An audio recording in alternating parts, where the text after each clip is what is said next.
আজকে তো ওই মাটির তাই করে একটা ছাঁচ পিঠা বানাবো, বানিয়ে মনুকে খেতে দেবো। বাবুর জন্য তো কিচ্ছু রান্না করতে পারিনি সকাল থেকে, মনু তো না খেয়ে স্কুলে যাবে। এই তো আমি স্কুলে যাওয়ার জন্য একদম রেডি। মা আমাকে কিছু খেতে দাও এখন। হ্যাঁ বাবু, এই নে ধর তোর খাবার। আরে ভাই তো আমাকে খুব বিরক্ত করছে, মা তুমি ভাইকে নিয়ে যাও না।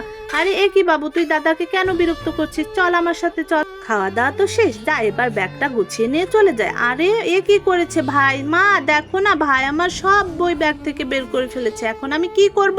এখন আবার আমাকে সবকিছু গোছাতে হবে। যাই মাথাটা একটু আছড়ে নে। দেখেছো আবার পেছন থেকে এসে ব্যাগ ধরে টানছে। মা ভাইকে নিয়ে যাও কিন্তু বলছি, খুব বিরক্ত করছে আমাকে।